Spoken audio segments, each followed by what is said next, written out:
Hello artists, I'm going to teach you how to do these drawings that have an above and below the water scene. Because I know you've been learning about the ocean in class lately. You can take some of your favorite animals that you learned about and put them in your artwork.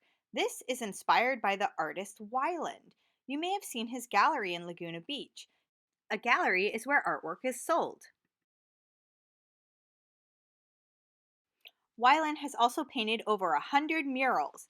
A mural is a painting done directly on a wall, and he paints the animals in his murals life size.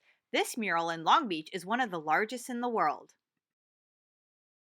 Before I went to art school, I taught myself how to paint in high school by copying Wyland's paintings. These are some examples of the work I copied. I'm going to teach you how to do these drawings. The only difference is the way the paper's facing. First, you must decide which one you want to do. Do you want to do landscape, that's this one, or portrait, that's this one? Do you want your water to be wavy on the top, or do you want it to be straight? This one to the right is done with colored pencil, and the one to the left is done with crayon. You can use whatever materials you have at home to create these artworks. Begin by drawing the water line that will separate the sky from the water. I decided to do a wavy line. Now I'm drawing my first mountain. Make sure that you draw lightly with pencil in case you want to erase anything. I'm drawing a little darker than you should draw, otherwise you wouldn't see what I'm drawing. So I drew two mountains. You can draw more if you want. You could even draw them on the other side. I'm drawing my second water line so that in between those two wavy lines, that will be the top of the water, and underneath the bottom wavy line will be under the water. Now I'm drawing my dolphin's back. Notice how it goes above the wavy line, so that part of the dolphin looks like it'll be above the water. I'm also drawing the dorsal fin. That's the fin on the back, on the top of the dolphin that helps keep it straight when it swims. Now I'm drawing the rostrum, the beak or snout of the dolphin, which contains the mouth and teeth. Notice that there is a sharp crease between the beak and the forehead. Also, the bottom part of the beak sticks out a little further than the top part.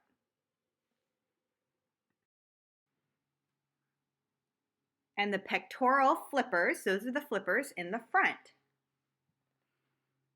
Now the tail, and you can pause this video at any point to catch up or practice on another piece of paper. You can also draw both pectoral fins. I only drew one in this picture. Now I'm erasing part of the back of the dolphin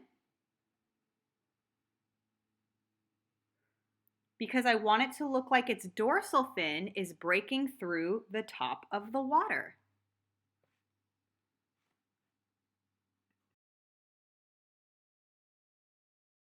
Now it's time to color your artwork. I'm using crayon. I used colored pencil on the other version that I showed you. I only have two greens in my crayon box, so I'm going to use both of them in my mountains. I'm going to use the lighter green, the more yellowish green, and the mountain in the front, and the darker green and the mountain in the back. You don't have to color your mountains green. You can color them brown if you'd like. Now I'm also going over my pencil line with the crayon, and if you push harder on the crayon, it'll be darker. So that's going to cover up some of my pencil line.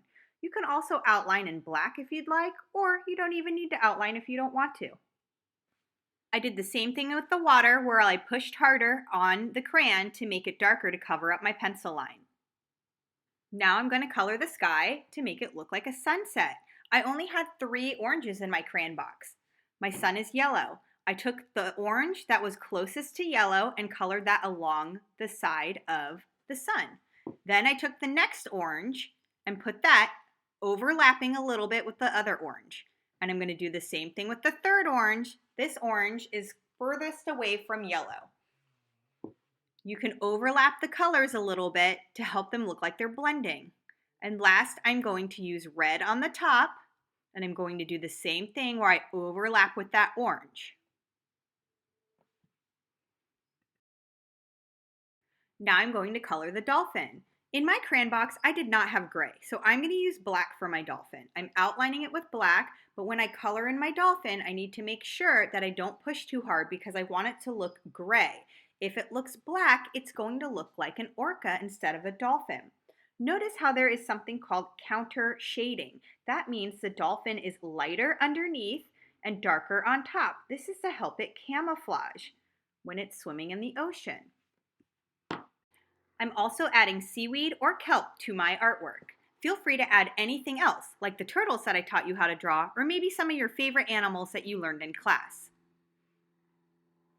Now I'm coloring in the ocean. I only had 2 color blues in my crayon box. You might have more. Use whatever materials you have at home. You can also do this as a painting if you'd like. I hope you had a whale of a time creating these artworks. I can't wait to see yours.